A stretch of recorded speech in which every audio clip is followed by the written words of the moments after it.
Thank you, Chairperson. Members of the committee, my name is Jase Hatcher. I'm with the Virginia Interfaith Center for Public Policy. We actually submitted a FOIA request for 2020 data through 2023, early 2023, on child labor violations, and it is a tome. It's almost 600 pages long. So what is Repeat happening? that. Excuse me, sir? How many pages was it? Almost 600. 600 pages? Almost 600.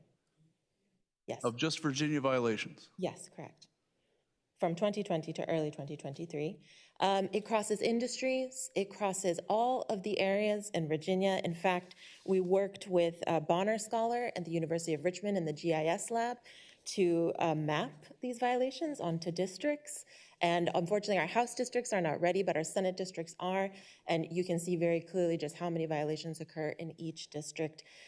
We are very supportive and grateful to the patron for bringing this bill forward.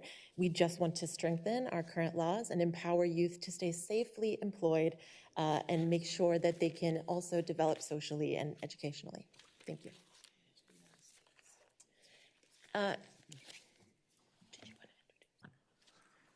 Mr. Chair.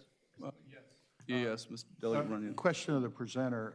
Curious to know, that's a lot of violations. What are these violations? What is the range of these violations? And certainly I recognize injury and death at a horrible, horrible situation. But I'm so unaware of what child labor laws are. So what type things, you want to be careful we're not making something that is almost an inadvertent mistake to be subject to penalties. So, Delegate Runyon, you're asking what's the standard? Well, I'm sorry, I'm really asking what's the range of penalty, or what's the range of violations? What would be a violation? What qualifies as a violation Yes, under the state code? Yes, Chairperson, there are much more qualified folks here than me to speak, but I will say that what we saw was it crosses lines of certain folks don't submit employment certificates to hours violations. Now, those hours violations can be very significant. It can be a couple of hours over. Our current law allows for there to be discretion based on the severity of the violation, and that is frequently utilized. And so we saw that almost always, if there was a violation, it was not a grave violation, that final penalty was actually reduced a significant amount. So I think that, you know, our Department of Labor does a good job of looking very carefully at that. And then, of course, the hours violations that were significant were a recycling plant, for instance, in Tidewater that was working children who were younger than 14 on the night shift. So these really cross industries, as I said, and they're very significant in their breadth. Thank you. Delegate Runyon. Follow up on that. Did I understand you to say that some of these violations were paperwork violations, a certificate violation? Chairperson, I would say to that question that we could call them paperwork violations, but in fact, some might say that actually the usage of an employment certificate is the only way for the state to track where children are working. Delegate Feggins. Question for the presenter, Chair. Mr. Chair. Go for it. I know you stated that the current the FOIA report that you stated currently only has the Senate information. Would that be made available to the subcommittee even though the House data is not available, or are you waiting to complete the full report? Chairperson, I would say to that we would love to complete the full report. We are also not a data organization, so we would love for it to be cross-referenced by someone who we feel like could give it some validity. Anyone speaking in opposition to the bill? All right, any further questions? Oh, Delegate Feggins. No. Delegate Ballard. Thank you, Mr. Chairman. Maybe, again, this is a question for council because I'm not trying to derail your bill here, but we were having a discussion, and I want to make sure I understand it in light of the comment that was made about the, quote, paper violations.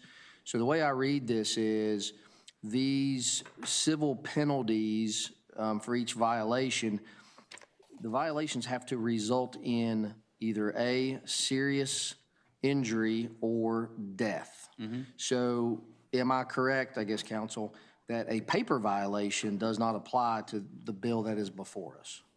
I believe that's correct. Mr. Chair, Delegate Ballard, from my understanding, the increase from $10,000 to $25,000 is for exactly as you said, violations that result in a serious injury or death. But for any other violation, not less than $500 and not to exceed $2,500 is what the bill suggests. So I think that would encompass the other types of violations that don't result in serious injury or death. Okay, Mr. Chairman, so I think I understood you. So that would be the paper violations that we're talking about, the other violations. Let's, Is that, Delegate Ballard, I would quibble with the characterization as most of these are paper violations, when in fact they are fairly significant in most cases, and so. Mr. Chairman, just to follow up, I agree, and again, I'm not trying to derail your bill. We were just concerned that something that is a technical violation, regardless of the seriousness of the nature, some of these penalties may be steep for a technical violation that is just like a incorrectly filed paperwork, for example. Can the individual who spoke before, Jase Hatcher, can you shed some light on your definition of technical violations or paper violations? Thank you. So can you remind me of the question one more time? I think I understand, but I just want to be clear and make sure I'm answering. So tell me if I'm wrong here. Right now, the Delegate Ballard is concerned about the fact that for what you would characterize as paper violations, as a part of the 600 violations or 600 pages of violations that you had found, that the bill increases from $1,000 to $2,500 the civil penalty for each other violation of child labor laws, which includes what you would refer to, provides that such a civil penalty shall not be less than $500. And Yes.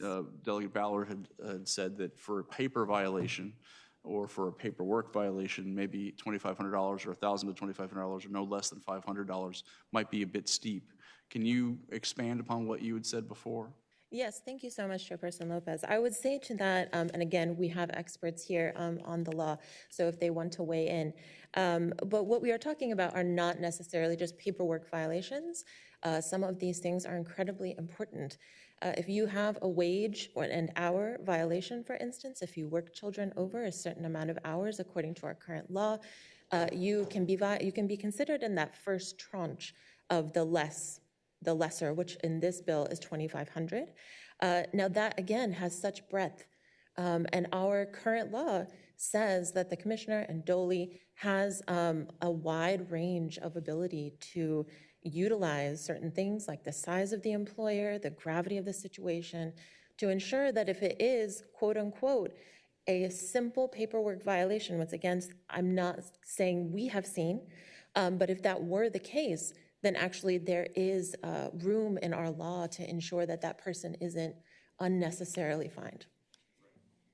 So there is some flexibility for DOLE and to take all of that into account when they're figuring out what the fines might be. Yes, Chairperson, I would say there's a considerable amount of flexibility.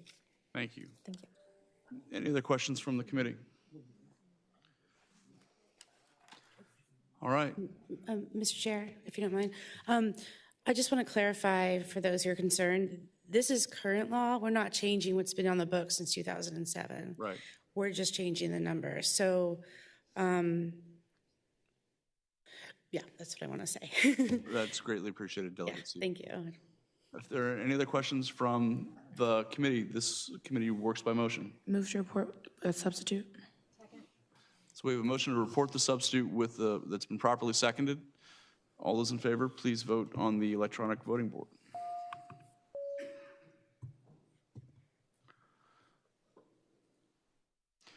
By a vote of 7-0, the bill is reported with substitute. Thank you.